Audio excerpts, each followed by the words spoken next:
দারিদ্রতা খুব খারাপ জিনিস। জাকাতের শাড়ি বলে ইসলামের শাড়ি নেই, জাকাতের লুঙ্গি বলে লুঙ্গি নেই। এগুলো দিলে জাকাত যথাযথভাবে আসলে আদায় হয় না। কেউ বলে গোল্ড দিব, কেউ বলে রূপা দিব। এখন আমি কি বলি? Gold and silver in its any form, যে কোনো ফর্মে, এটা zakatable asset. More you cost the less you pay, the less you cost the more you pay. So এই দারিদ্রতা বিমোচনের জন্য জাকাতের যে ডায়নামিজম, এটা আমাদেরকে প্রপার ওয়েতে কাজে লাগাতে হবে। আসসালামু আলাইকুম ওয়া রাহমাতুল্লাহি তাআলা ওয়া বারাকাতুহু। নাহমাদুহু ওয়া নুসাল্লি আলা রাসূলিহিল কারীম, আম্মা বা'দু, ফাআউযু বিল্লাহি মিনাশ শাইতানির রাজীম। বিসমিল্লাহির রহমানির রহিম। ওয়াল্লাযীনা ইয়াকনিজুনা আয-যাহাবা ওয়াল ফিদ্দাতা ওয়া লা ইউনফিকুনাহা ফী সাবীলিল্লাহি ফাবাশশিরহুম বিআযাবিন আলীম। সাদাকাল্লাহুল আযীম।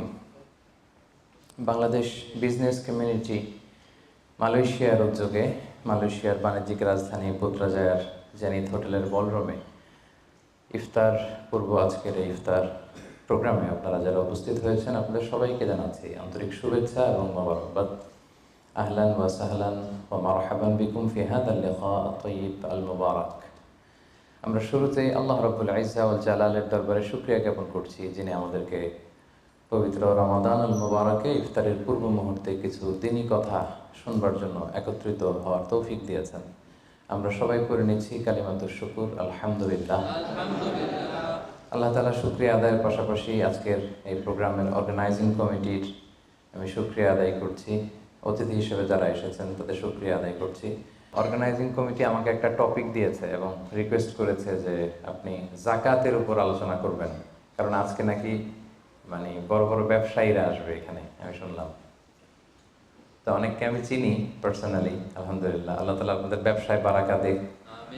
রিজিকের 10 ভাগের 9 ভাগই আসে ব্যবসা থেকে। তো এটাতে অনেক বরকত। রাসূল সাল্লাল্লাহু আলাইহি ওয়াসাল্লাম নিজেও তো বিজনেস করেছেন, তাই না? তো আল্লাহ তাআলা আপনাদেরকে আপনাদের ব্যবসায় বারাকা দান করুক এবং আল্লাহ তাআলা আমরা যাদেরকে সম্পদশালী বানিয়েছে আমরা যেন যাকাত আদায় করতে পারি নিয়ম অনুযায়ী, আল্লাহ তাআলা সেই তৌফিকটুকু আমাদের দান করুন। তো জাকাতের আলোচনা এক বৈঠকে জাকাতের সবগুলো অনুষঙ্গ টাচ করা কোয়াইট টাফ। তো তারপর আমি চেষ্টা করব যে এমন একটা ধারণা আপনাদেরকে দেওয়ার জন্য আজকের এই আলোচনা শুনলে হয়তো একটা ওভারঅল ধারণা আপনি পাবেন জাকাত রিলেটেড। তো হোপফুলি আমি 10টা পয়েন্টে জাকাত নিয়ে আজকে কথা বলবো ইনশাআল্লাহ বিইذنিল্লাহ। প্রথমে আমি জাকাতের গুরুত্ব ও তাৎপর্য নিয়ে কথা বলবো। এরপর জাকাত আদায় যদি কেউ না করে তাদের শাস্তি কি কোরআনে, সে ব্যাপারে কথা বলবো। এরপর জাকাত আদায়ের কিছু কোরআন বর্ণিত খাত আছে, মন চাইলেই যে কোনো জায়গায় আবার জাকাতের টাকা দেওয়া যায় না, সেই খাতগুলো কি সেগুলো আমরা জানার চেষ্টা করব। তারপর জানবো 4 নম্বরে কাদেরকে জাকাত দেওয়া যাবে না, কিছু লোক আছে যাদের জাকাত দেওয়া যাবে না। এরপর 5 নম্বরে জানবো জাকাত ফরজ হওয়ার কিছু শর্ত আছে, এগুলো। 6 নম্বরে জাকাতেবল অ্যাসেট কি কি, সব অ্যাসেটে জাকাত আসে না, এগুলো আমরা জানবো। 7 নম্বরে জাকাত হিসেব করার সহজ পদ্ধতি আজকের এই জেনিথ হোটেলের বলরুম থেকে আমরা শিখে যাবো ইনশাআল্লাহ। ইনশাআল্লাহ পড়েন। তো কিভাবে সহজে ক্যালকুলেশন করবেন এটা আজকে আমি বুঝিয়ে দিব।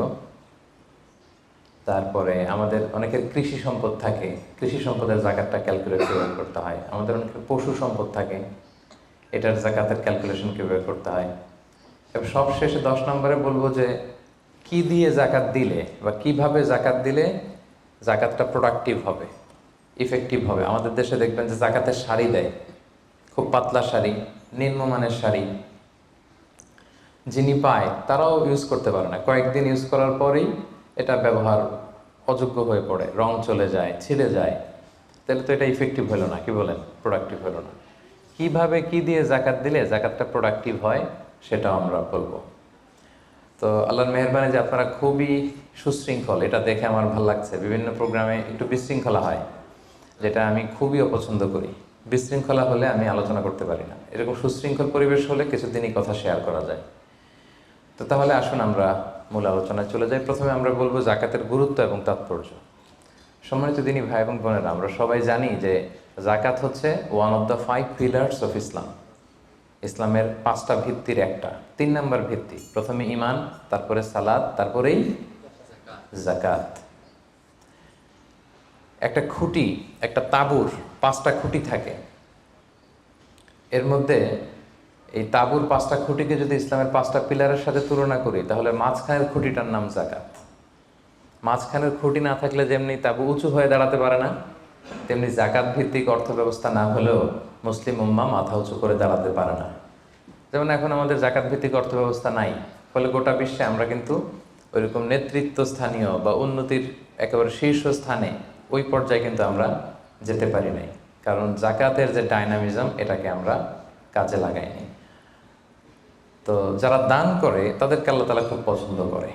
দানশীল ব্যক্তি তিনি কিয়ামতের দিন নিজের আমলনামা দেখে বিশ্বাসই করতে পারবে না এটা তার আমলনামা, কারণ আল্লাহ তাআলা ওই দানের সওয়াবটাকে ফুলিয়ে ফাঁপিয়ে পেলে পুষে পাহাড়ের সমান করে তারপরে আমলনামায় ঢুকিয়ে দিবে।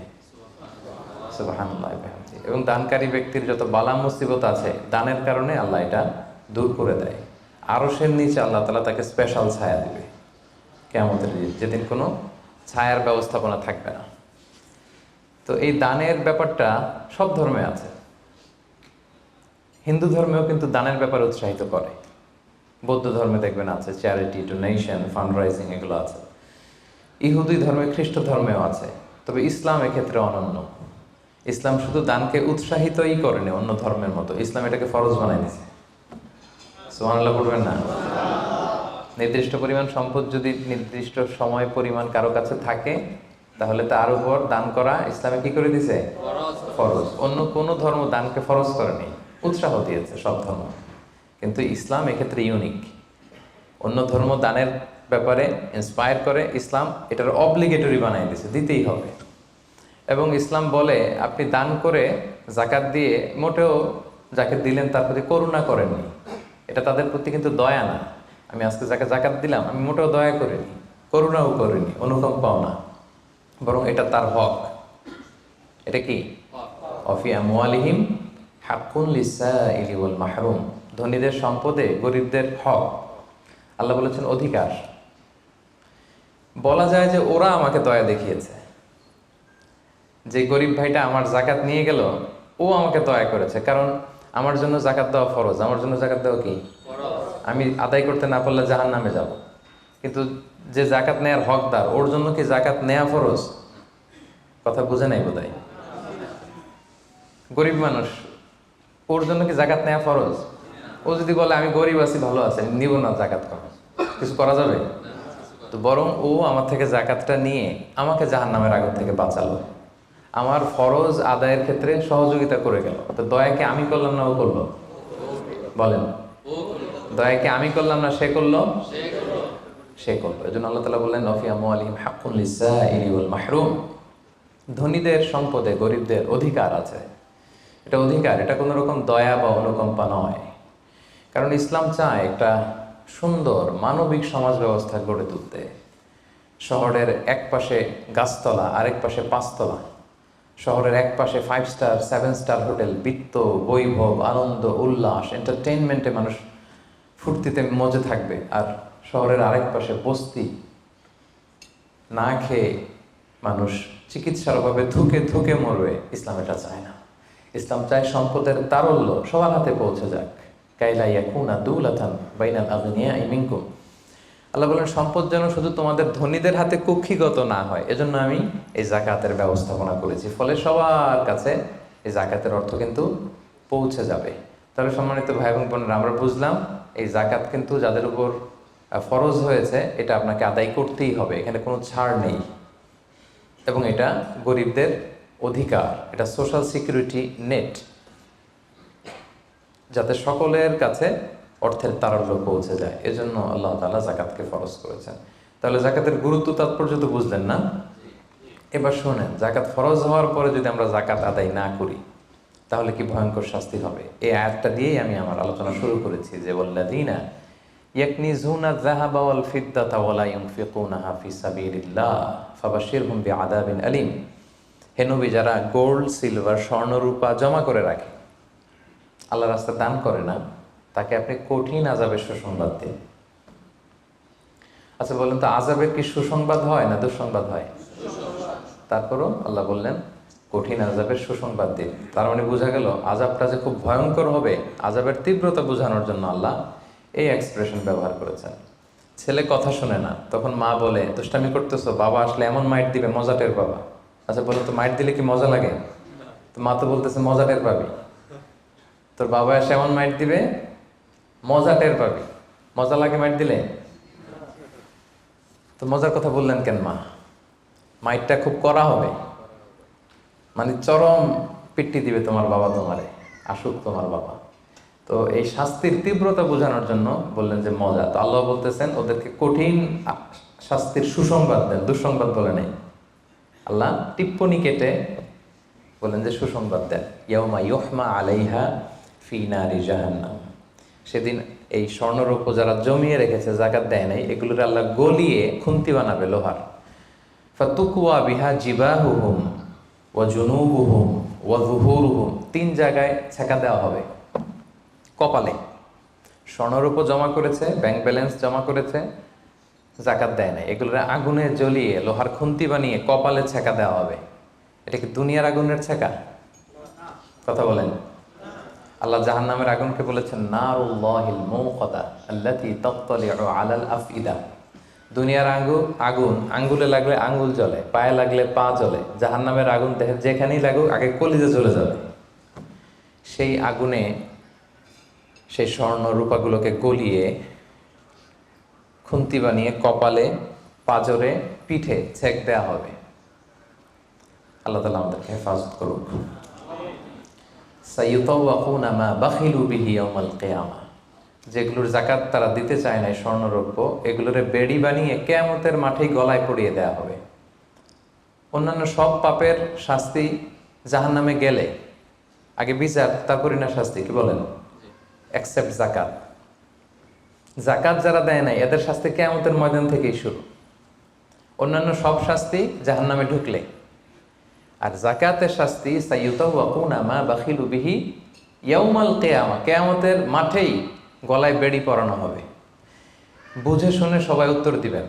আচ্ছা, যেই লোকটাকে কিয়ামতের ময়দানে লক্ষ কোটি মানুষের সামনে লোহার বেড়ি পরিয়ে টানা হলো জাকাত না দেওয়ার কারণে, ও যদি নামাজি হয়ে থাকে, ওর নামাজ কি কাজে লাগলো ওই দিন? বলেন। উনি যদি রোজা রেখে থাকে, ওই দিন ওনার রোজাটা কি কাজে লাগলো? তাহাজ্জুদ পড়তে পড়তে কপালে যদি দাগ ফেলে দেয়, ওই দাগ ওনার কি কাজে লাগলো ওই দিন? কোটি মানুষের সামনে গলায় বেরিয়ে পড়ে যদি আমাকে হেঁচকা টান দেয় জাকাত না দেওয়ার কারণে, তো আমার নামাজ কি কাজে লাগলো বলেন তো? কথা বোঝেন নাই বোধহয়। নামাজ কি কোনো কাজে লাগলো? সো জাকাতের শাস্তি বড্ড ভয়ঙ্কর যারা জাকাত দেয়নি। হাদিসে আছে আতাহুল্লাহু মালান ওয়ালাম ইউআদ্দি যাকাত। আল্লাহ সম্পদ দিয়েছে কিন্তু তারা আল্লাহর রাস্তায় জাকাত দেয় নাই। এই সম্পদগুলোকে একটা সাপের রূপ দেয়া হবে। সুজা আন আখরা, বুখারীর বর্ণনা। দ্য মোস্ট ভেনোমাস স্নেক, সুজা আন আকরা, টেকো সাপ। সাপের মাথায় পশম হয়, কিছু চুল, পশম। তো জাহান্নামের সেই সাপ এত বিষাক্ত, ভেনোমাস হবে, বিষের চোটে ওই সাপের মাথায় কোনো পশমও থাকবে না। ওই সাপ তাকে পেঁচিয়ে দেওয়া হবে। পেঁচাতে পেঁচাতে এই চোয়ালে এসে সাপটা শুধু ছোবল মারবে। আর কি বলবে জানেন? আনা মালুক আনা কানসুক, আমি তোমার সম্পদ। আমাকে ভোগ করার জন্য ব্যাংকে রেখে দিছিল না ফিক্সড ডিপোজিট করে, জাকাত ক্যালকুলেশন করে দেওয়া নাই? আনা মালুক আনা কানসুক বলতেই থাকবে, এক একটা ছোবল মারবে। আনা মালুক আনা কানসুক, am your wealth, am your bank balance. আমি তোমার সম্পদ, আমি তোমার গহনা, আমি তোমার জুয়েলারি, আমি তোমার অর্নামেন্টস, আমি তোমার গচ্ছিত সম্পদ। হিসাব করে তো দেও নাই, খাওয়ার জন্য রাখছিলা, আজকে খাও। আনা মালুক আনা কানসুক। আমরা কি কিয়ামতের ময়দানে সেই কঠিন আযাব ভোগ করতে চাই? এই কঠিন শাস্তি ভোগ করার ক্ষমতা কি আমাদের আছে? ওয়াখুলিকাল ইনসানু দাঈফা। আল্লাহ মানুষকে দুর্বল করে বানিয়েছে। তো সম্মানিত সুধী, আল্লাহ তাআলা আমাদেরকে, যাদেরকে সম্পদশালী বানিয়েছেন, আমরা যেন হিসেব করে জাকাত দিয়ে দিই। একেবারে নিয়ম মাফিক। আজকে নিয়মটা শিখে যাব। নিয়ম মাফিক আমরা জাকাত দিব। এটা গরিবের হক, গরিবের হাতে বুঝিয়ে দেব। পারা যাবে তো ইনশাআল্লাহ? ইনশাআল্লাহ। 2 নম্বর পয়েন্টও কভার করলাম। 3 নম্বর পয়েন্ট হচ্ছে জাকাত আদায়ের খাত। সব খাতে জাকাত দেওয়া যায় না। জাকাতের টাকা দিয়ে মসজিদ বানানো যায় না। আজকে বুঝে যান, জেনে যান মাসালা। জাকাতের টাকা দিয়ে মাদ্রাসা বানানো যায় না। জাকাতের টাকা দিয়ে কালভার্ট, ব্রিজ বানানো যায় না, কারণ ব্রিজে তো ধনীরাও হাঁটবে, কি বলেন? তো ধনীরা কি জাকাতের টাকা কনজিউম করার কোনো সুযোগ আছে? নাই। তার মানে আল্লাহ তাআলা কোরআনে বর্ণিত 8টা খাত উল্লেখ করেছেন, এই 8টা খাতেই আপনাকে জাকাত দিতে হবে, এর বাইরে জাকাত দিলে হবে না। আল্লাহ তাআলা বলেন, ইন্নামাস সাদাকাতু লিল ফুকারাই ওয়াল মাসাকিনি ওয়াল আমিলিনা আলাইহা ওয়াল মুআল্লাফাতি কুলুবুহুম ওয়া ফির রিকাবি ওয়াল গারিমিনা ওয়া ফিস সাবিলিল্লাহি ওয়া ইবনিস সাবিল ফারিদাতাম মিনাল্লাহি ওয়াল্লাহু আলিমুল হাকিম। 8টা খাত, এই 8 খাতের বাইরে আপনি জাকাত দিলে আদায় হবে না। 1 নম্বর খাত হচ্ছে লিল ফুকারা, ফকিরদেরকে আপনি দিতে পারবেন। 2 নম্বর খাত হচ্ছে ওয়াল মাসাকিনি, মিসকিনদেরকে দিতে পারবেন। এখন ফকিরকে, মিসকিনকে, ফকির হচ্ছে মানলাহু শাই, যার কিছু জিনিসপত্র আছে, কিছু টাকা আছে, কিছু সম্পদ আছে, কিন্তু ওয়ালা ইয়াকফি, এটা তার হয় না। কিছু টাকা আছে, মাসে 20 দিন খাইতে পারে, 10 দিন কষ্ট হয়, ছেলেরে ভালোভাবে পড়াইতে পারে না, নিজের ভালো জামা কাপড়ের ব্যবস্থা নাই, তার মানে কিছু সম্পদ আছে, এতে তার কুলায় না, হয় না, একে বলে ফকির, একে আপনি দিতে পারবেন। আরেক শ্রেণী হচ্ছে মিসকিন। মিসকিন হচ্ছে মান লাইসা লাহু শাই, যার কিছুই নাই, একেবারে কিছুই নেই। রাস্তাঘাটে অনেক দেখবেন যে ভবঘুরে লুঙ্গি একটা পরে আছে, গায়ে কোনো জামা নেই, ওর কিছুই নাই, এ হচ্ছে মিসকিন। তো এদেরকে আপনি দিতে পারবেন। 1 নম্বরে ফকির, 2 নম্বরে মিসকিন। এই দুইটাই হচ্ছে বেসিকলি প্রাইমারি সোর্স।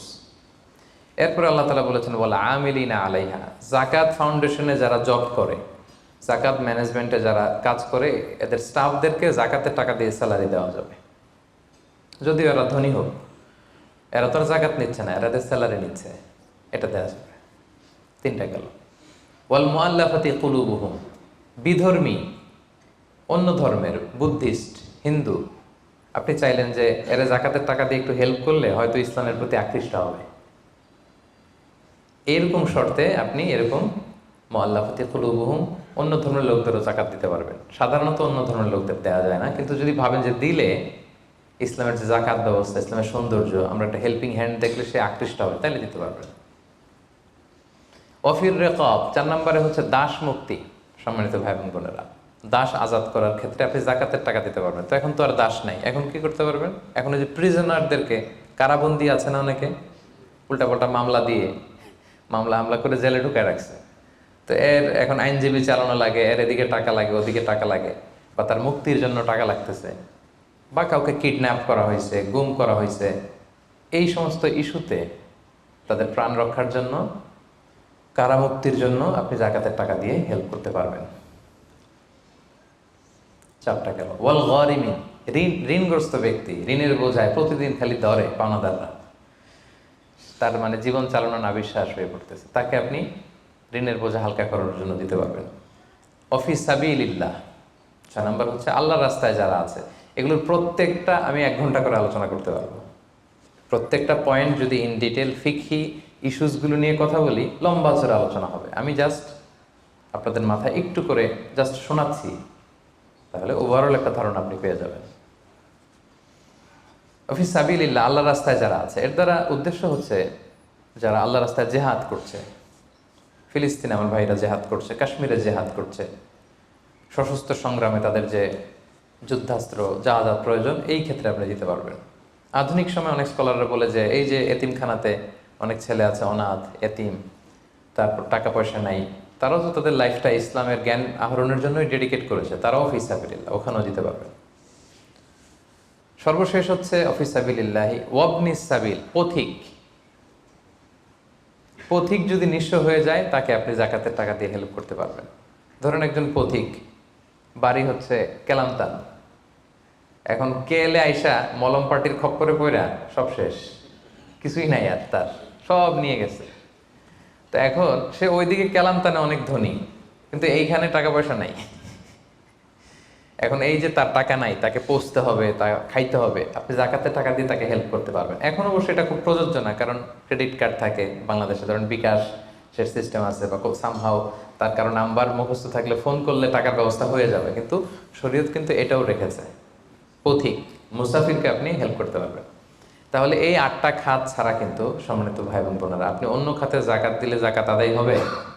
মন মতো দিলে হবে না। কিন্তু 4 নম্বরে আমরা জানবো কাদেরকে জাকাত দেওয়া যাবে না। এতক্ষণ তো জানলাম কোথায় কোথায় দেওয়া যাবে। এবার শুনবো কাদের দেয়া যাবে না। 1 নাম্বার, হাশিমি খানদানের কাউকে দেয়া যাবে না, বানু হাশিম, মানে রাসূলুল্লাহ সাল্লাল্লাহু আলাইহি ওয়াসাল্লামের বংশধর। আমাদের একটা বংশ আছে না, কেউ মুন্সি বংশ, কেউ চৌধুরী বংশ, কেউ ওই বংশ। রাসূল সাল্লাল্লাহু আলাইহি ওয়াসাল্লামের বংশের নাম কি?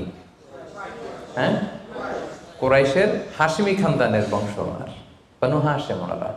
কুরাইশ হচ্ছে অনেক বড় একটা গ্রুপ, এটার মধ্যে বানু জাহারা আছে, বানু হাশিম আছে। তো এখানে রাসূল সাল্লাল্লাহু আলাইহি ওয়াসাল্লাম হচ্ছেন বনু হাশিম। বনু হাশেমের লিনিয়েজে যারা আসবে, আপনি যদি জানতে পারেন তিনি বনু হাশেম, আপনি জাকাত দিতে পারবেন না, ওনারা জাকাত খেতে পারবে না। তাদের মধ্যে এখন যদি কেউ গরিব থাকে, আপনি অন্য ফান্ড থেকে দিবেন, এমনি চ্যারিটি করবেন, কিন্তু জাকাতের টাকা আমাদেরকে দেওয়া যাবে না, যেহেতু নবীর বংশের সম্মানিত। জাকাতের খেজুর একবার মদিনায় স্তূপ করে রাখা। রাসূল সাল্লাল্লাহু আলাইহি ওয়াসাল্লামের ছোট নাতি হুসাইন রাদিয়াল্লাহু তাআলা আনহু, তখন তো ছোট পায়ে হাঁটতে হাঁটতে যে ওই জাকাতের একটা খেজুর নিয়ে খাওয়া শুরু করছে। বাচ্চা থাকতে তো সবাই আমরা এরকমই করতাম, খাবার পেলেই কি বিস্কিট দেখলে, চকলেট দেখলে, এটা কার, আমার না কার, ওটা দেখার বিষয় না, আগে মুখে দাও। তো হোসেন রাদিয়াল্লাহু তাআলা আনহু জাকাতের খেজুর তো উনি বোঝে নাই, উনি হাঁটতে হাঁটতে যে জাকাতের খেজুর খাওয়া শুরু করছে। রাসূল সাল্লাল্লাহু আলাইহি ওয়াসাল্লাম দূর থেকে দেখে উনি দৌড়ে গেলেন, যে বললেন কিহ কিহ, হাদিসে আছে শব্দটা, আরবিতে বলে কিহ কিহ, মানে আমরা বাংলায় কি বলি, ওয়াক থু, থু মেরে ফেলে দাও, থুতু ফেলো যেটা বলি। রাসূল সাল্লাল্লাহু আলাইহি ওয়াসাল্লাম বললেন লা তা'লাম আন্না লা নাকুলু সাদাকা, নানা ভাই তুমি কি জানো না যে আমরা সাদাকার মাল খেতে পারি না? নাতিকে শিক্ষা দিচ্ছে, এডুকেট করছে যে হুসাইন তুমি কি জানো না যে আমরা সাদাকার মাল খেতে পারি না, আমরা তো বানু হাশিম। এবং রাসূল সাল্লাল্লাহু আলাইহি ওয়াসাল্লাম জোর করে ওই খেজুরটা বের করে দিলেন মুখ থেকে। তাহলে বনু হাশিমের কাউকে দেওয়া যাবে না, অমুসলিম কাউকে জাকাত দেওয়া যাবে না, এক্সেপ্ট ওয়াল মুআল্লাফাতি কুলুবুহুম, যদি এই ইস্যু হয় যে এটা দিলে ইসলামের প্রতি তার একটা আকর্ষণ বাড়বে, এরকম হলে দিতে পারবেন, ইন জেনারেলি দেওয়া যাবে না। 3 নাম্বার হচ্ছে ধনী কাউকে জাকাত দেওয়া যাবে না, যার টাকা আছে এরা জাকাত দেওয়া যাবে, পয়সাওয়ালা কাউকে না। তবে এখানে এক্সেপশন হচ্ছে ওই যে ওয়ালা আমিলিনা আলাইহা, জাকাত সেন্টারে যদি জব করে স্যালারি দেওয়া যাবে। পথিক হয়ে যদি নিঃস্ব হয়ে যায়, আসলে ধনী তো রাস্তায় টাকা পয়সা হারাই ফেলছে, তাকে দেওয়া যাবে। আল্লাহ রাস্তায় জেহাদ করতেছে, ধনী, কিন্তু জেহাদের সামগ্রীর মধ্যে যদি জাকাতের সম্পদের কিছু থাকে, ওটা উনি ইউজ করতে পারবে। 4 নাম্বার, ঔরসজাত সম্পর্কের কাউরে জাকাত দেওয়া যায় না। হ্যাঁ, আপনার বাবা, আপনার মা, আপনার নানা নানি, দাদা দাদি, যত উপরে যাক, এদেরকে আপনি জাকাত দিতে পারবেন না। আপনার নিচের যারা, আপনার ছেলে মেয়ে, আপনার নাতি নাতনি, এদের ছেলে মেয়ে ছেলে মেয়ে ছেলে মেয়ে, যত যাবে, যত নিচে যাক, জাকাত দিতে পারবেন না। গেল। 5 নাম্বার হচ্ছে স্বামী তার স্ত্রীকে জাকাত দিতে পারবে না। কেন? কারণ স্ত্রীর ভরণ পোষণ দেয়া স্বামীর জন্য কি ফরজ বা ওয়াজিব। তা আপনার তো তার ভরণ পোষণ দিতে হবে, আপনি জাকাত দেবেন কিভাবে? স্ত্রী দিতে পারবে হাজবেন্ডকে। ইন এনি কেস, আসলে হাজবেন্ড ওয়াইফের মধ্যে জাকাত দেওয়ানোর সম্পর্ক নাকি? তো ভালোবাসার সম্পর্ক, স্বামী স্ত্রীর মধ্যে তো ভালোবাসার সম্পর্ক। তো ইন এনি কেস ইসলাম বলে যে প্রত্যেকে কিন্তু ইন্ডিভিজুয়াল। একটা জিনিস খেয়াল রাখবেন, আপনি আর ভাবির জাকাত কিন্তু একসাথে হবে না, বুঝতে পারছেন? ভাবির জাকাত ভাবি দিবে, আপনার জাকাত আপনি দিবেন। ইসলামে প্রত্যেককে আলাদা ইন্ডিভিজুয়াল হিসেবে আল্লাহর কাছে দাঁড়াইতে হবে। নামাজের হিসাব যেমনি আমার আলাদা, আমার বউয়ের আলাদা, জাকাতেরটাও আমার আলাদা, আমার স্ত্রীর আলাদা। অনুরূপভাবে যাদের ভরণ পোষণের দায়িত্ব আপনার কাঁধের উপর, তাদেরকে আপনি জাকাত দিতে পারবেন না, কারণ এটা আপনার দায়িত্ব, এজন্য পারবেন না। এবার জাকাত ফরজ হওয়ার শর্ত আছে, এই শর্তগুলো আমরা শুনব। 5টা শর্ত। প্রাইমারি শর্ত হচ্ছে নেসাব পরিমাণ সম্পদের মালিক হওয়া, আর এটা হাওলানিল হাওল, 1 বছর থাকা। এগুলো হচ্ছে প্রাইমারি শর্ত। আরও 3টা সেকেন্ডারি শর্ত হচ্ছে আল মিলকিয়া, পূর্ণ ওনারশিপ থাকা, আর জিয়াদা, এটা আপনার অতিরিক্ত টাকা এটা হওয়া, আর হচ্ছে আদামুদ্দুয়ুন, ঋণ না থাকা। এই 5টা শর্ত আমি ব্যাখ্যা করলে আপনি বুঝবেন। 1 নাম্বার হচ্ছে নিসাব পরিমাণ সম্পদের মালিক হওয়া। আপনি সামান্য কিছু সম্পদের মালিক হইলে এখান থেকে জাকাত দিতে হবে, শরীয়ত কিন্তু এটা বলে নাই। সুবহানাল্লাহ। আপনি জাকাতের নিয়ম শুনলে দেখবেন যে ইসলাম কতটা ব্যালেন্সড। একটা থ্রেশহোল্ড আছে, একটা স্ট্যান্ডার্ড আছে, এই মানে গেলে দিবেন। সেটা কত? সেটা গোল্ড আর সিলভার দিয়ে রাসূল সাল্লাল্লাহু আলাইহি ওয়াসাল্লাম দিয়েছেন, কারণ তখন গোল্ড আর সিলভারের কয়েন ছিল, মুদ্রা ছিল। আগে কিন্তু সোনা আর রূপা দিয়েই মুদ্রা বানানো হতো, পরে এটা পেপার মানি শুরু হয়েছে, কাগজের টাকা। তো একটা হচ্ছে দিনার আর একটা দিরহাম। তো রাসূল সাল্লাল্লাহু আলাইহি ওয়াসাল্লাম যেই থ্রেশহোল্ড বেঁধে দিয়েছেন সেটা হচ্ছে 7.5 তোলা স্বর্ণ বা 52.5 তোলা রূপা। আই রিপিট, এটা সবাই জানেন আশা করি, যে 7.5 তোলা স্বর্ণ আর 52.5 তোলা রূপা। আধুনিক সময়ে গ্রাম দিয়ে দোকানদাররা হিসাব করে, তো গ্রাম দিয়ে যদি আপনি বুঝেন তাহলে 85 গ্রাম স্বর্ণ অথবা 595 গ্রাম রূপা, এটা হচ্ছে থ্রেশহোল্ড নিসাব, অথবা এর সমপরিমাণ অর্থ, ক্যাশ টাকা যদি আপনার কাছে থাকে তাহলে আপনি নিসাবের মালিক হয়েছেন। যেদিন আপনি এই নিসাবের মালিক হবেন ওই দিনটা আপনি ডায়েরিতে টুকে রাখবেন, কারণ এটা যদি 1 বছর আপনার কাছে এরকম থাকে, 1 বছর পরে যে আপনি জাকাত দিবেন, কিভাবে দিবেন আমি সামনে বলবো। তো এই নেসাব নিয়ে একটা প্রবলেম আছে। প্রবলেমটা হচ্ছে 7.5 তোলা স্বর্ণ আর 52.5 তোলা রূপার দাম কিন্তু এক না। 52.5 তোলা রূপার দাম খুব কম, আর 7.5 তোলা স্বর্ণের দাম অনেক বেশি। এটা হইল একটাই কম আর একটা বেশি। ঘটনা হচ্ছে রাসূল সাল্লাল্লাহু আলাইহি ওয়াসাল্লাম যখন এই থ্রেশহোল্ডটা বেঁধে দিয়েছিলেন নিসাবটা, তখন দুইটার মান সমান ছিল। তখন 7.5 তোলা স্বর্ণ দিয়ে 52.5 তোলার মতো রূপা পাওয়া যেত, অথবা কেউ 52.5 তোলা রূপা বিক্রি করলে 7.5 তোলা স্বর্ণ পেত। কিন্তু পরে সিলভার ফল করতে শুরু করলো, ফল করতে করতে আজকে এই অবস্থা। গোল্ড আবার খুব একটা ফল করে নাই, ফলে গোল্ডের স্টেবিলিটিটা এখনো রয়ে গিয়েছে। তো এখন আপনি কোনটা ধরে দিবেন জাকাতটা? যদি আপনি রূপা ধরেন, কথার কথা, রূপা যদি এই 1 ভরির দাম 1000 টাকা হয়, তাহলে 52.5 ভরির দাম কত? 52,500 টাকা। কিন্তু স্বর্ণ যদি আপনি হিসাব করেন, 1 ভরি যদি 50,000 হয়, 7.5 ভরি কত? 3.5 লাখ প্লাস, তাহলে প্রায় 7 গুণ কম বেশি, তাই না? এটা নিয়েই হয়ে গেছে জটিলতা। তো এখন আপনি কোনটা ধরে দিবেন? অনেকে বলে না গোল্ড দিব, কারণ গোল্ড ফল করে নাই, এটার যে স্ট্যান্ডার্ড ওটা এখনো বজায় আছে। এটা নিয়ে অনেক আলোচনা, আমি খুব সংক্ষেপে বলি। কেউ বলে গোল্ড দিব, কেউ বলে রূপা দিব। এখন আমি কি বলি? আমি আপনাদেরকে সাজেস্ট করব আপনারা রূপারটা ধরবেন। রূপারটা ধরলে কি লাভ হবে জানেন? 2 দিকেই লাভ, আপনারও লাভ, যিনি নিবে আরও লাভ। রূপারটা ধরলে বেশি সংখ্যক লোক জাকাত দান করতে হবে, তাই না? আর বেশি সংখ্যক গরিব লোকও টাকা পাবে, কি বলেন? তো 2 পক্ষে লাভ হইল না? এখন প্রশ্ন করতে পারেন, হুজুর ও পাইছে ওর লাভ, আমার লাভ কি? আপনার তো সবচেয়ে বড় লাভ, আপনি তো সওয়াব পাবেন আখিরাতে। এটা আমাদের বেশি দরকার না? কি বলেন? যিনি গ্রহীতা উনি পেয়ে লাভ, তার লাভ হইল, আর যিনি দাতা তিনি সওয়াব পেয়ে লাভবান হইলেন, তিনি সম্মানিত জাকাত দাতা হইলেন। অল্প আসুক না, ধরেন আপনার 1000 টাকা জাকাত আসছে, তা আপনি যদি 1000 টাকা জাকাত দেন, এটা আপনার হৃদয়ে একটা প্রশান্তির কারণ হবে না? যে আমি সম্মানিত জাকাত দাতা, আলহামদুলিল্লাহ, আই এম এ জাকাত পেয়ার। এবং এত বড় একটা ফরজ ইবাদতের লিস্টে যে আপনি ঢুকতে পারছেন, এটাও তো কম কিসে, কি বলেন? এজন্য স্বর্ণেরটা না ধরে রূপারটা ধরবেন। আপনাদের যে টাকা পয়সা, আপনাদের তো হীরা দিয়ে করা দরকার আপনাদের নেশা। এনিওয়ে, তো এজন্য আপনারা রূপারটা ধরবেন, তাহলে লোকজন উপকৃত হবে বেশি, সম্মানিত ভাই এবং বোনেরা। তাহলে 5টা শর্তের প্রথমটা তো বুঝে গেছেন, নেশাব, কি বলেন? নেশাব বুঝে গেছেন না? 2 নম্বর শর্ত হচ্ছে শুধু এই নেশাব পরিমাণ সম্পদের মালিক হইলেই হবে না ভাইয়েরা, এটাকে হাল আনিল হাউল বলে, মানে 1 বছর আপনার কাছে থাকতে হবে। দেখেন ইসলাম কতটা ভারসাম্যপূর্ণ। কিছু টাকা আপনার কাছে থাকলে এই জাকাত দাও না, এটা 1 বছর থাকতে হবে। যদি দেখা যায় যে আপনার সব খরচ শেষে 1 বছর এই টাকাটা আপনার কাছে অলস পড়ে আছে, তাহলে বোঝা গেল যে আপনি সম্পদশালী এবং আপনার অর্থের একটা স্টেবিলিটি আছে, কি বলেন? তাহলে আপনি নেশাব পরিমাণ সম্পদের মালিক হলেন, এবং 1 বছর যদি থাকে, 1 বছর শেষে আপনি জাকাত দিবেন। এই বছরটা কিন্তু সৌর বছর না, সোলার ইয়ারে হিসাব করলে হবে না, এটা লুনার ইয়ারে, চান্দ্র বৎসরে। খেয়াল রাখতে হবে, সৌর বছর জানুয়ারি ফেব্রুয়ারি মাসের যে হিসাবটা, এটা 365 দিনে 1 বছর।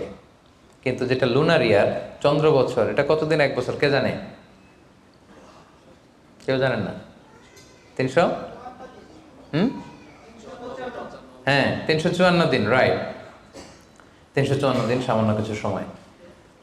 তো 11 দিনের কিন্তু এখানে ডিফারেন্স আছে, 11 দিনের ডিফারেন্স আছে। তো আপনি হিসেব করবেন হচ্ছে চান্দ্র বছর অনুযায়ী, সৌর বছর অনুযায়ী না। তো সৌর বছর অনুযায়ী যদি করেন, তাহলে আপনার জাকাত কিন্তু 2.5% থাকবে না। চান্দ্র বছর অনুযায়ী আপনার 2.5%, সৌর বছর করলে ওইটা 2.58% হয়ে যাবে, একটু বাড়বে না? কারণ কতদিন বেশি? 11 দিন বেশি, পার্সেন্টেজও বেড়ে যাবে। তখন কিন্তু জাকাত আপনার 2.5% থাকবে না, 2.58%। বলার আগেই বুঝে যায়, কারণ সব ব্যবসায়ী সারাদিন ক্যালকুলেটর নিয়ে কোত্থেকে শিপমেন্ট হইলো, কত মিলিয়ন গেল, কত মিলিয়ন ঢুকলো, সব মুখস্থ, যেন বলার আগে বুঝে ফেলতেছে চটচট করে। মাশাআল্লাহ। তো তখন আর 2.5% হচ্ছে না, 2.58% হচ্ছে। তাহলে সম্মানিত ভাইরা, আপনি ধরেন, উদাহরণস্বরূপ ধরেন যে আপনি গত রমজানের 20 তারিখে সর্বপ্রথম নিসাব পরিমাণ সম্পদের মালিক হয়েছিলেন। তো তারপরে আপনি খেয়াল করবেন যে দেখি সারা বছর এই পরিমাণ অতিরিক্ত অলস টাকা আমার কাছে পড়ে থাকে কিনা। থাকতে থাকতে থাকতে থাকতে এই রমজানের 20 পর্যন্ত দেখেন যায় টাকা ওইটা তো আছে, আরও হয়েছে টাকা। তো তার মানে আপনি এখন জাকাত দিবেন, যেহেতু নেসাবের মালিকও হয়েছেন, আবার পূর্ণ একটা চন্দ্র বছরও আপনার অতিক্রম করেছে, স্থায়ী হয়েছে, তখন আপনি জাকাত হিসাব করবেন। তাহলে দুইটা শর্ত বুঝলেন না? 3 নাম্বার হচ্ছে ওনারশিপ। আপনার মালিকানা থাকতে হবে, যে সম্পদটা আছে খালি আপনার কাছে টাকা থাকলেই হবে না, এটা কমপ্লিট, আরবিতে তাসাররুফ বলে, কমপ্লিট ওনারশিপ আপনার থাকতে হবে। এখন একজনের আমানতের টাকা আপনার আছে, ওটা আপনি জাকাত দিতে পারবেন? একজন 5 লাখ টাকা আমানত রাখছে, আপনি এটা জাকাত দেওয়া শুরু করছেন, হবে? সেটা তো উনি জাকাত দেবে, এটা তো আপনার আমানতের টাকা, এই টাকা তো আপনার বুঝাই দিতে হবে। তো আমানতের টাকা কিন্তু কমপ্লিট ওনারশিপ আমার থাকে না, এটার হিসাব আমি করবো না। তো এটা বুঝে গেলেন। 4 নাম্বার হচ্ছে এই টাকা আপনার অতিরিক্ত হইতে হবে, আরবিতে বলে জিয়াদা। দেখেন ইসলাম কত সুন্দর। ইসলাম বলে আপনার নিজের পার্সোনাল এক্সপেন্সিস, আপনার লিভিং কস্ট, আপনার সব ধরনের অ্যাকোমোডেশন, আপনার ট্রান্সপোর্টেশন এক্সপেন্সিস, আপনার মেডিকেল এক্সপেন্সিস, আপনার বাচ্চার স্কুলিং, আপনার ইয়ারলি ট্রিপ যদি থাকে, এন্টারটেনমেন্ট, ধরেন বছরে আপনি একবার ফ্যামিলি আউটিং করেন, এই খরচটা, যত খরচ আপনার হতে পারে, এই সব খরচ শেষেও কিছু টাকা আপনার থেকে যায়, ইসলাম বলে ওইটার উপরে জাকাত দিবে। সুবহানাল্লাহ। জিয়াদা, অতিরিক্ত হওয়া শর্ত। আপনার লাগে, যদি আপনার এই টাকা লাগে, ওটা তো আপনি ইউজ করবেন। আপনার টাকার ব্যবহারের জন্য সবচেয়ে বেশি হকদার কে? আপনি নিজে। আপনার সব খরচ আলহামদুলিল্লাহ সুন্দরভাবে চলে, এরপরেও নিসাব পরিমাণ টাকা বছরব্যাপী যখন আপনার রয়ে গেল, ইসলাম বলে জাস্ট 2.5%। সুবহানাল্লাহ। তাহলে অতিরিক্ত হইতে হবে। সর্বশেষ শর্ত, 5টা শর্তের সর্বশেষ শর্ত হচ্ছে ঋণ থাকতে পারবে না। ঋণ থাকলে ওইটা জাকাত থেকে বাদ যাবে। ধরেন আপনার আছে 5 লক্ষ, কিন্তু আবার ঋণও আছে 5 লক্ষ, কথার কথা, তো এটা তো আপনি আগে ঋণ দিবেন, আপনি তার জাকাত দিতে পারবেন না। এই কথাটা কি বুঝতে পারছেন? আচ্ছা, ঋণ ভাই 3 ধরনের। কয় ধরনের? 3 ধরনের। একটা হচ্ছে আপনার একবারে পরিশোধ করতে হবে, এরকম ঋণ থাকে না, যে আমি মুরাদ ভাইয়ের কাছ থেকে 1 লক্ষ টাকা নিলাম, আজকে আমার জাকাতের হিসাব করার ডেট, তো 1-2 মাসের মধ্যে টাকাটা দিতে হবে। তো তখন এই যে 1 লক্ষ টাকা উনি পাবে, এই টাকাটা আমি বাদ দিব আমার অন্যান্য অ্যাসেট থেকে। বাদ দিয়ে যদি দেখি যে না, তারপরেও জাকাত হয় দিব, আর না হলে দিব না, কারণ এটা একবারে দিতে হবে। ওনারা বলছে যে 1 লক্ষ আমি একবারে দিয়ে দিব আপনাকে 1 মাস পরে, এইভাবে ঋণটা নিয়েছিলাম। তাহলে কিছু কিছু ঋণ আছে একবারে পরিশোধযোগ্য, ওকে, এটা জাকাতের ক্যালকুলেশন থেকে বাদ যাবে। কিভাবে বাদ যাবে আমি ক্যালকুলেশন করে দেখাবো। ঋণের দ্বিতীয় প্রকার হচ্ছে ইনস্টলমেন্টের কিছু ঋণ আছে, কিস্তিতে দেয়া লাগে। লেটস সে আমি 1 কোটি টাকা দিয়ে একটা গাড়ি কিনেছি, BMW গাড়ি, বা 50 লক্ষ টাকা দিয়ে আমি একটা হুন্ডা গাড়ি কিনেছি, 50 লক্ষ টাকা। তো এটা আমি কিস্তিতে কিনেছি। কিস্তির ঋণ যদি হয় তাহলে আপনি কিন্তু পুরোটা বাদ দিতে পারবেন না, তখন সর্বোচ্চ 12 মাসের কিস্তি বাদ দিতে পারবেন, 12 মান্থসের, তাও এই চন্দ্র মাসের হিসাবে। কারণ জাকাতের হিসাবটা কি 12 মাসের হিসাব, তাই না? এটা একটা ইয়ারলি ক্যালকুলেশন। আপনি পুরোটা যদি একবারে বাদ দেন তাহলে তো আপনার আর জাকাতই দেওয়া লাগবে না। কি বলেন? বাংলাদেশে অনেক বড় বড় সিআইপি ব্যবসায়ী আছে, ওনারা হাজার হাজার কোটি টাকা ব্যাংক থেকে ব্যবসায়ের কারণে ঋণ নেন, এবং ওনাদের ঋণ খেলাপি হয়। তো ওনারা যদি বলে হুজুর আমার তো ঋণ আছে, তো উনি আর জাকাত দিবে কি? ওনারাই তো আমার জাকাত দেওয়া লাগবে এখন। কি বলেন? এরকম বড় বড় সিআইপিরা যদি ঋণের দোহাই দেয়, উনি আর জাকাত দিবে কি? উনি তো ঋণী, তাই ওনারাই কিছু জাকাত আমাদের দেওয়া লাগবে। কারণ আমরা জাকাতের 8টা খাতের মধ্যে একটা পড়েছি, বল গরিমিনা। কি বলেন? ঋণগ্রস্ত ব্যক্তিকে জাকাতের টাকা দিয়ে হেল্প করা যায়, তো উনি আর দিবে কি? ওনারে দেই আমরা। ওই ঋণ বাদ দেওয়া যাবে না। ইনস্টলমেন্টের ঋণ হইলে 12 মাসের, আর ওইরকম ঋণ খেলাপি 1000 কোটি টাকা, এগুলো বাদ দেওয়া যাবে না। 3 নাম্বার ঋণ হচ্ছে লাক্সারি পণ্য কিনতে যে ঋণ হয়, এই ঋণ জাকাত থেকে বাদ দেওয়া যাবে না। বিলাসিতামূলক কিছু যদি আপনি কিনেন, আপনি একটা লাম্বরগিনি কিনলেন 10 কোটি টাকা দিয়ে, এটা আপনি জাকাত থেকে বাদ দিতে পারবেন? পারবেন না। তাহলে লাক্সারি আইটেমের যে ঋণ, এটা বাদ দেওয়া যায় না। তাহলে ঋণের ব্যাপারটা পুরোপুরি বুঝে গেছেন না? এই 5টা শর্ত যদি থাকে আপনার মধ্যে পাওয়া যায়, অর্থাৎ আল্লাহ তাআলা আপনাকে একটা নিসাব পরিমাণ সম্পদের মালিক বানিয়েছেন, এটা আল্লাহ তাআলা পুরো 1 বছর আপনার এই পরিমাণ টাকা আপনার মধ্যে স্টেবল ছিল এবং এটার পূর্ণ ওনারশিপ আপনার আছে এবং এটা আপনার সব খরচের অতিরিক্ত এবং সবশেষে এটা আপনার ঋণের বাইরে, ওই সম্পদ থেকে আল্লাহ তাআলা আপনাকে জাকাত দিতে বলেছেন। তাহলে জাকাতের শর্ত সবার ক্লিয়ার? এবার হচ্ছে জাকাত যোগ্য সম্পদ কি কি? জাকাতে বলে অ্যাসেট, সব সম্পদে জাকাত হয় না। এই পয়েন্টটা খুব গুরুত্বপূর্ণ, আপনাদেরকে মনোযোগ দিয়ে শুনতে হবে। আপনারা মনোযোগ দিয়ে শুনতেছেন তো?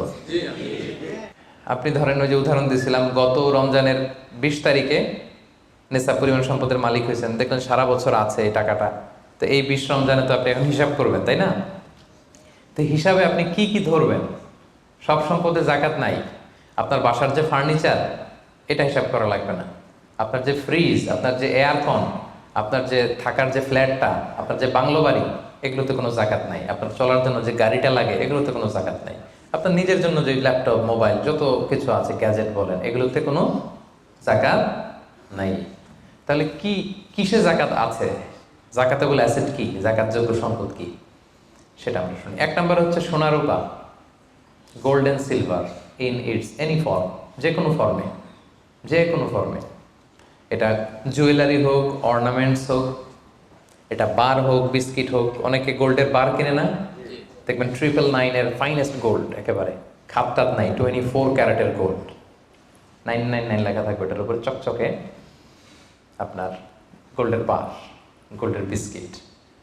অনেকে শখ করে গোল্ডের প্লেট টেট তৈজসপত্র এগুলো কিনে। হ্যাঁ, স্বর্ণের ঘড়ি অনেকে কিনে। পুরুষের জন্য কিন্তু স্বর্ণের ঘড়ি আংটি কোনোটাই পরা বৈধ না। কিন্তু যদি কেউ কিনে, স্বর্ণের কলম আছে, শখ করে কিনে অনেকে, টাকা রাখার জায়গা পায় না, তো ভাবে যে একটা কলম কিনে ফেলি স্বর্ণের, তারপর স্বর্ণের ঘড়ি, স্বর্ণের এই সেই। তো এরকম জুয়েলারি বলেন, তৈজসপত্র বলেন, যা যা আছে আপনার সব হিসাব করতে হবে in its any form. Gold and silver, এটা জাকাতেবল অ্যাসেট। বোনেরা অনেক সময় প্রশ্ন করে যে যেই গহনা আমি পরি, এটারও কি জাকাত দিতে হবে? ইখতিলাফ পূর্ণ মাসালা, বিশুদ্ধ মত হচ্ছে দিতে হবে। 3 মাযহাব বলছে দেয়া লাগবে না, ইমাম আবু হানিফা বলছে দেয়া লাগবে, এবং আবু হানিফা রাহিমাহুল্লাহর কথাটাই ভ্যালিড, বেশি যুক্ত। সুনানে আবু দাউদের হাদিস, আম্মা জান আয়েশা রাদিয়াল্লাহু তাআলা আনহা স্বর্ণের বা রূপার একটা আংটি পরে আছেন। রাসূল সাল্লাল্লাহু আলাইহি ওয়াসাল্লাম বলেন জাকাত দিছো? আম্মা জান বলেন না, এটা পড়ছি যাতে আপনার সামনে আমি আমার সৌন্দর্য বাড়াতে পারি।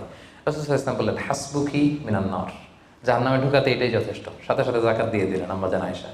তো আম্মা জান আয়েশা তো এটা পরিহিতা ছিলেন, কি বলেন। আরেক নারী আসলেন তার মেয়েকে নিয়ে, হাতে 2টা স্বর্ণের চুড়ি।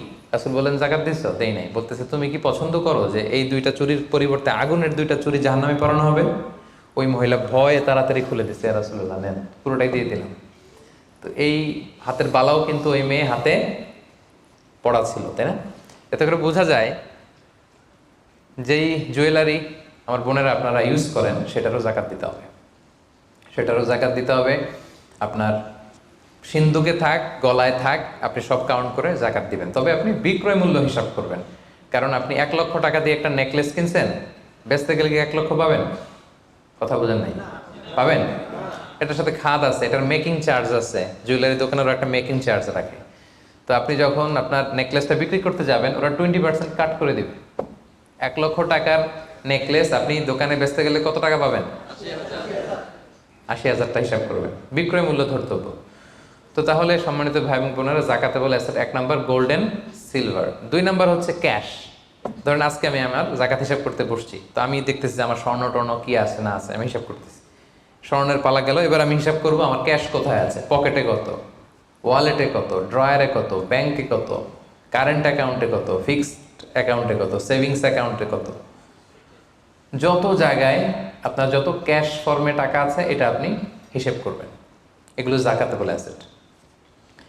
আরও কিছু সম্পদ আছে, এগুলো ক্যাশ না, তবে ইজিলি লিকুইডেট করা যায়, চাইলে টাকা বের করে আনা যায়। যেমন প্রাইস বন্ড অনেকে কিনে রাখে না, আমাদের ডাক বিভাগের সঞ্চয়পত্র আছে না, এগুলো ফিক্সড ডিপোজিট, অনেকে ইন্স্যুরেন্স করে, লাইফ ইন্স্যুরেন্স। এগুলো চাইলে আপনি টাকা বানাতে পারেন। তো এটা অনেকে বলে হুজুর এটা তো ম্যাচিউরড হয় না, কীভাবে করব? এটা ব্যাংকে আপনি নক দিলে ওরা স্টেটমেন্ট দিবে যে আজকে এই ডিপোজিটটা ভাঙালে কত পাবেন, একটা স্থিতি দেখাবে। এটা আজকের স্টেটমেন্ট, ওই স্টেটমেন্টটা আপনি বের করে নিয়ে আসবেন যে আজকে 20 রমজানে যদি আমি এটা ভাঙ্গাই তো আমি পাবো এত, তাহলে এটার মালিক আপনি, এটা আপনি যোগ দিবেন।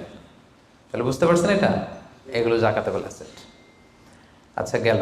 এরপরে ব্যবসার সম্পদ, উরুদ উত্তেজারা, যত ব্যবসার সম্পদ আছে এটা কিন্তু আপনি জাকাতে হিসাব করবেন। উদাহরণ দিই, একজন বিস্কিট ফ্যাক্টরির মালিক, উনি বিস্কিট বিক্রি করে। তো আজকে আমি যে জাকাতের হিসাব করতে বসছি, আমি আমার কোম্পানিতে ফোন দিয়ে আজকে কত carton biscuit ready to sell, কত কার্টুন, ধরেন 50,000 পিস, তো এটার দাম কত, বিক্রয় মূল্য আমি যোগ দেব।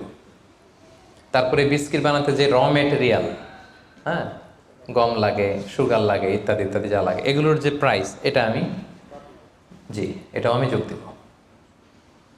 ওখানে ধরবো না কি, ওখানে ধরবো না হচ্ছে যেটা ফিক্সড অ্যাসেট। ব্যবসার ক্ষেত্রে ফিক্সড অ্যাসেট ধরতে হয় না। যেমন ধরেন আপনার ফার্নিচার বা কারো বিস্কিট ফ্যাক্টরি, তার ফ্যাক্টরির যে জায়গাটা, এটা আসবে না। মেশিনারি, যে মেশিনে করে বিস্কিট বানায়, ওইটা আসবে না। তারপরে ধরেন এটা লরি ট্রাকে করে বিভিন্ন জায়গায় আমি পাঠাই আমার প্রোডাক্টগুলো, এই যে ট্রাকের দাম টাম, এগুলো কিন্তু ধরা হবে না। এগুলো ফিক্সড অ্যাসেট, মেশিনারি ধরতে হয় না। শুধু প্রোডাক্ট রেডি টু সেল অথবা র মেটেরিয়াল, এগুলো ধরবো। শেয়ার বাজার আছে, অনেকে শেয়ার কিনে, এটাও আপনি ধরবেন। ওই দিন আপনি হিসেব করবেন। শেয়ার দুই ধরনের, একটা আছে আপনার প্রাইমারি, একটা নেট ভ্যালুয়েশন করা হয়, পরে এটা একটু দাম বাড়লে অনেকে দেখবেন যে সারাদিন দেখতে থাকে দাম বাড়লো না কমলো, সেকেন্ডারি মার্কেটে এটা সেল করে দেয়, আছে না? তো এটা আজকের দিনে আমার এই শেয়ারটা সেল করলে কত প্রাইস পাবো, ওই প্রাইসটা আমি যোগ দিয়ে দিব। ওকে, আচ্ছা গেল। আরেকটা আছে কোম্পানির শেয়ার কিনে অনেকে, ধরেন বিশাল বড়, বাংলাদেশে বড় কোম্পানি বেক্সিমকো কোম্পানি, তারপর ওই কোম্পানি, এটার আপনি শেয়ার কিনবেন, লং টার্ম ইনভেস্টমেন্ট শেয়ার থাকে, ওইটা কিভাবে ধরবেন? ওইখানে কোম্পানির অ্যাকাউন্টসে আপনি নক দিলে জাকাতেবল অ্যাসেট কত আছে এটা ওরা বলে দিবে। বড় কোম্পানিগুলোতে ম্যাক্সিমাম 40% জাকাতেবল অ্যাসেট থাকে। এই যে লিস্টগুলো আপনাকে শোনালাম, এগুলো হচ্ছে জাকাতযোগ্য সম্পদ। আপনার এগুলোর উপর জাকাত আসে। আজকে 20শে রমজান, আমার 1 বছর হয়েছে, এগুলো সবগুলো আমি যোগ দিব। তাহলে জাকাতযোগ্য সম্পদ কি, মোটামুটি একটা ধারণা পেয়েছি না? পেলাম। এবার সহজে জাকাত কিভাবে হিসাব করব? অর্ধেক তো হিসাব করেই ফেললাম, কি বলেন?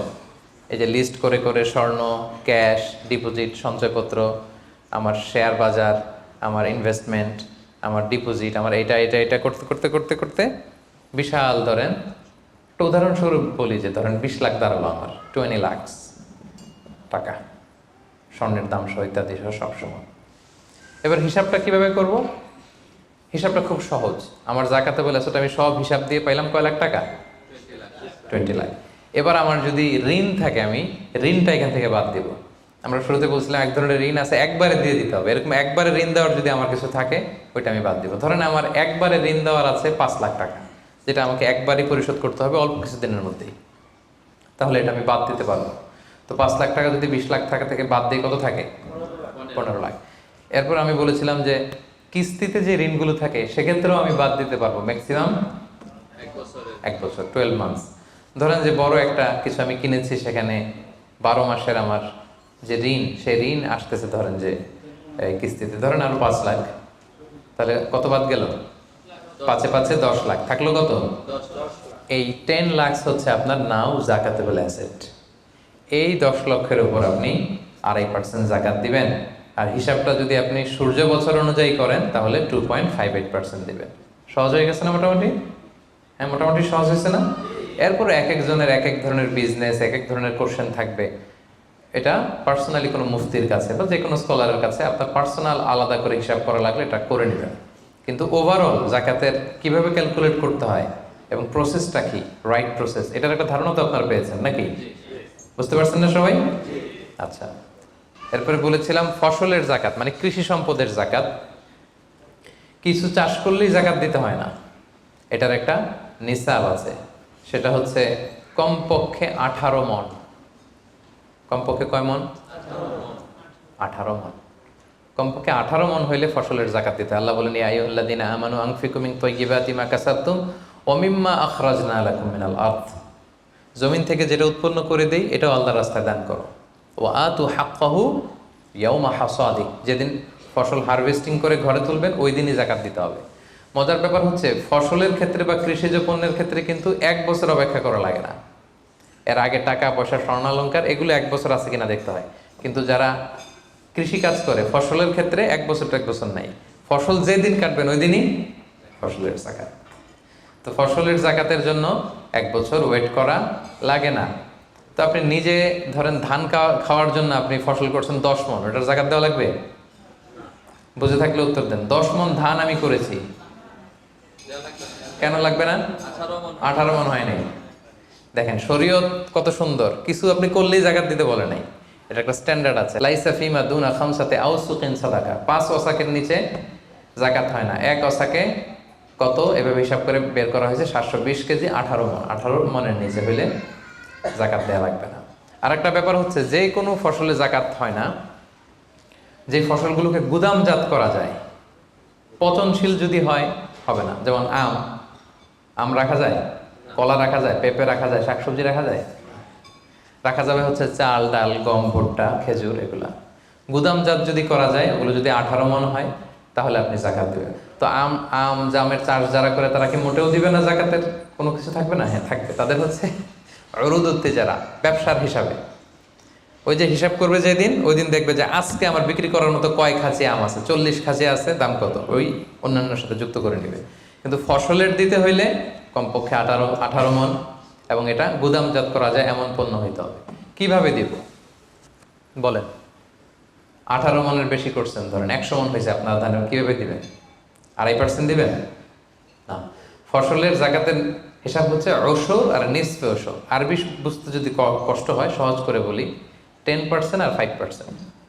ফসলের জাকাত হচ্ছে ভাই 10% আর 5%। 10% আরবিতে বলে ওশর। কখন 10%? যখন এটা ইরিগেটেড ল্যান্ড হয়, আল্লাহর দেয়া বৃষ্টির পানিতে চাষ হয়ে যায়, আপনার আলাদা করে সেচ দেয়া লাগে না, আল্লাহর দেয়া বৃষ্টিতেই হয়ে যায়।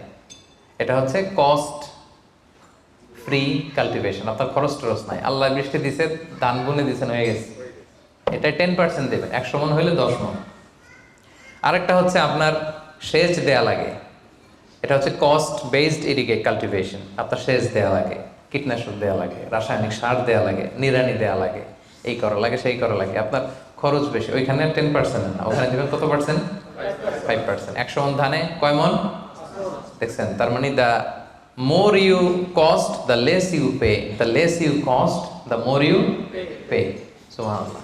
এখন যদি বলেন হুজুর আমার তো কিছু বৃষ্টির পানিতেও হয়, আবার আমিও কিছু পানি দেই, এখন কি করবেন বলেন দেখি, কে বলতে পারে? 7.5% দিবেন? এই তো ব্যবসায়ী হইলে কি সুবিধা। তখন আপনি মাঝামাঝি দিবেন, যেহেতু বৃষ্টির পানির ফ্যাসিলিটিও আপনি পেয়েছেন, আপনারও পানি শেষ লাগছে, দুইটা যেহেতু, তাহলে 5 আর 10 এর মাঝামাঝি কত? 7.5। তো আপনি তখন 7.5% দিবেন। এটা হচ্ছে বিশাল আলোচনারে এক নির্যাস আমি আপনাদেরকে শোনালাম। চলে গেল কৃষি সম্পদ। এবার পশু সম্পদের জাকাত কিভাবে দিবেন? পশু সম্পদের যে লিস্ট, এটা আমাদের জন্য অ্যাপ্লিকেবল না। 40টা ছাগল হলে একটা ছাগল বছর শেষে, 30টা গরু হলে বছর শেষে, 5টা উট হলে, এটা আমাদের জন্য অ্যাপ্লিকেবল না। কারণ পশু সম্পদের জাকাত যদি দিতে হয়, শর্ত হচ্ছে এটা সাএমা হইতে হবে। সাএমা মানে পশুগুলা বনে বাদারে যে ঘাস লতা পাতা নিজেই খেয়ে আসে, এটার কোনো খাওয়ানো টাওয়ানো লাগে না। কিন্তু আমাদের যে পোলট্রি শিল্প, আমাদের যে গরুর ফার্ম, এটাতে ফ্যানের নিচে রাখতে হয়। অস্ট্রেলিয়ান গাভী যারা পালে দেখবেন উপরে ফ্যান, যে দারোয়ান ওর ফ্যান নাই, কিন্তু গরুর উপরে ফ্যান, কারণ এই বাতাস না খেলে ওটা বাঁচবে না। ওইটারে ইঞ্জেকশন দিতে হয়, ওইটারে এই দিতে হয়, ওইটার ভুসি খাওয়াও, ওইটারে এই খাওয়াও। তো এই পোলট্রি শিল্প, হ্যাচারি শিল্প, দুধের বিজনেস যারা করে, তাদের আসলে রাসূল সাল্লাল্লাহু আলাইহি ওয়াসাল্লাম যে পশু সম্পদের জাকাতের যে লিস্ট বলেছেন, ওইটার আওতাভুক্ত হবে না। তো তারা কি কোনো জাকাত দিবে না? দিবে। ওই যে উরুদুত্তি যারা ব্যবসায়ের পণ্য হিসেবে, আমি দুধ বিক্রি করি, সো আজকে যখন আমি হিসাব করব, আমি দেখবো যে আমার কত লিটার রেডি টু সেল, জানলাম যে 300 কেজি আজকে আমার দুধ আছে, এটা বিক্রি হবে, এটার দাম কত, এটা আমি যোগ দিয়ে দিব। জাকাতে বলে অ্যাসেট যত আছে এগুলোর সাথে যোগ দিয়ে হিসাব করবো। বুঝতে পারছেন? সহজ হয়ে গেল না? 10টা পয়েন্টের 9টাই শেষ। সর্বশেষ পয়েন্ট আমাদের ছিল যে কিভাবে জাকাত দিলে বেশি প্রোডাক্টিভ হবে। আমরা শুরুতে বলেছি জাকাতের শাড়ি বলে ইসলামের শাড়ি নেই, জাকাতের লুঙ্গি বলে লুঙ্গি নেই, এগুলো দিলে জাকাত যথাযথভাবে আসলে আদায় হয় না। তো জাকাতটা আমরা প্রোডাক্টিভ ওয়েতে দিব।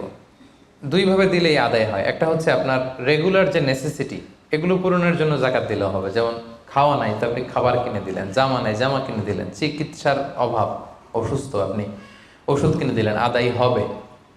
কিন্তু একটা দারিদ্র বিমোচন হবে না? হবে। আজকে আপনি কিছু খাবার দিলেন, ও খেয়ে কালকে আবার ওদিকে জাকাতের লাইন, ওদিকে যে দাঁড়াবে, কি বলেন? এরপরের দিন শুনবে যে ওইখানে নাকি শাড়ি দিবে, ওইখানে যাবে।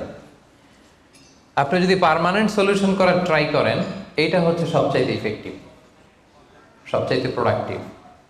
তো সেটার জন্য কোনো ফাউন্ডেশনের আন্ডারে, কোনো বোর্ডের আন্ডারে যদি করা যায়, বা আপনাদের মতো বিজনেস ম্যাগনেট যারা আছেন, আপনাদের যদি কোনো জাকাত ম্যানেজমেন্ট এরকম বোর্ড থাকে, আপনারা যদি করতে পারেন, আপনারা আপনাদের এলাকায় আপনারা চাইলে এভাবে দারিদ্র বিমোচন করতে পারবেন।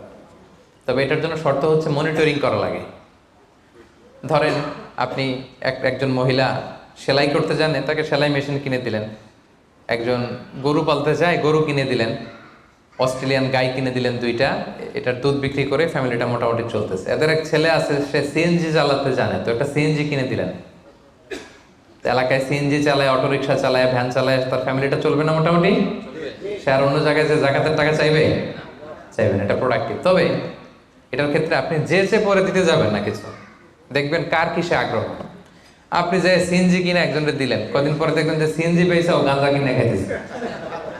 এরকম আছে।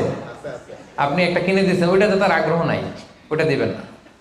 একজন এসে বললো যে আমি আমার ছেলে ভ্যান চালাই, 4 বছর আগের পুরান এক ভ্যানটা নষ্ট হয়ে গেছে, একটা ভালো ভ্যান হইলে আমাদের ফ্যামিলিটা চলতো। দেখলেন যে সে ভ্যান চালায়, ভ্যান চালানোর যোগ্যতা আছে, এরা এটা দিলে কাজ হবে, এরা 2টা ভ্যান কিনে দেন। একজন সিএনজি চালায়, সিএনজি নষ্ট হয়ে গেছে, তারে কিনে দেন। গরু পালার অভ্যাস আছে, নিতে চায়, স্বাবলম্বী হতে চায়, তাকে দেন। একজন এসে বললো যে আমার ছেলেটারে আমি বিদেশ পাঠাইতে চাই, ও যদি বিদেশে যায় আমার ফ্যামিলিটা সচ্ছল হবে, 5 লক্ষ টাকা লাগবে ওরে পাঠাতে, আমরা গরিব মানুষ 2 লাখ জোগাড় করছি, আর 3 লাখের জন্য পাঠাইতে পারতেছি না। চমৎকার, যদি দেশের বাইরে পাঠানো যায়।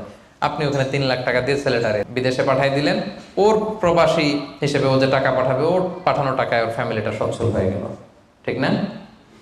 এইভাবে যাকে যেটা দিলে, এটা আপনি বুঝবেন, যার ক্ষেত্রে যেটা অ্যাপ্লিকেবল, তাকে যদি আপনি ওইভাবে জাকাতের টাকাটা দেন, ওটা বেশি প্রোডাক্টিভ হবে, ওটা বেশি ইফেক্টিভ হবে। এইভাবে প্ল্যান করে করে যদি আপনারা আপনাদের জাকাতের টাকাগুলো যারা হকদার তাদের হাতে তুলে দিতে পারেন, একাত্তর সে স্বাবলম্বী হবে, দারিদ্র বিমোচন হবে, এবং সমাজ থেকে আমাদের দারিদ্রতা উঠে যাবে। দারিদ্রতা খুব খারাপ জিনিস। রাসূল সাল্লাল্লাহু আলাইহি ওয়াসাল্লাম এই দারিদ্রতা থেকে পানাহ চাইতেন। রাসূল সাল্লাল্লাহু আলাইহি ওয়াসাল্লাম সবসময় পড়তেন, আল্লাহুম্মা ইন্নী আউযু বিকা মিনাল ফাকরি ওয়াল কিল্লাতি ওয়াজ যিল্লা, মানে হে আল্লাহ, আমি দারিদ্রতা, আমি কমতি আর আমি জিল্লতি থেকে পানাহ চাই। রাসূল সাল্লাল্লাহু আলাইহি ওয়াসাল্লাম সবসময় দারিদ্রতা থেকে পানাহ চাইতেন। সো এই দারিদ্রতা বিমোচনের জন্য জাকাতের যে ডায়নামিজম, এটা আমাদেরকে প্রপার ওয়েতে কাজে লাগাতে হবে। আশা করি যে 10টি পয়েন্টে আপনাদের সাথে জাকাত ম্যানেজমেন্টের উপর আলোচনা করেছি। সবাই বুঝতে পারছেন না পয়েন্টগুলো? ওভারঅল কিভাবে জাকাত প্রসেসটা হয়, জাকাত দিতে হয়, একটা ধারণা হয়েছে না? আল্লাহ তাআলা আমাদের সবাইকে কথাগুলো বোঝার ও আমল করার তৌফিক দান করুন। আল্লাহ তাআলা তার মেহেরবানিতে আমাদের যাদেরকে সম্পদশালী বানিয়েছেন, আমরা যেন জাকাত দিয়ে ধন্য হতে পারি, আল্লাহ তৌফিক দান করুন। আমরা যেন এই জাকাতের মাধ্যমে দারিদ্রতা বিমোচন করতে পারি, অভাগা সুবিধা বঞ্চিত মানুষের মুখে যেন আমরা হাসি ফোটাতে পারি, আল্লাহ তাআলা তৌফিক দান করুন। আমি আপনাদের সবাইকে আন্তরিক শুভেচ্ছা, শুকরিয়া এবং অভিনন্দন জানিয়ে এখানেই আজকের প্রোগ্রাম শেষ করছি। হাযা মা ইনদি ওয়াল ইলমু ইনদাল্লাহ, আলাইহি তাওয়াক্কালতু ওয়া ইলাইহি উনীব। সুবহানাকাল্লাহুম্মা ওয়া বিহামদিকা আশহাদু আল্লা ইলাহা ইল্লা আনতা আস্তাগফিরুকা ওয়া আতুবু ইলাইক।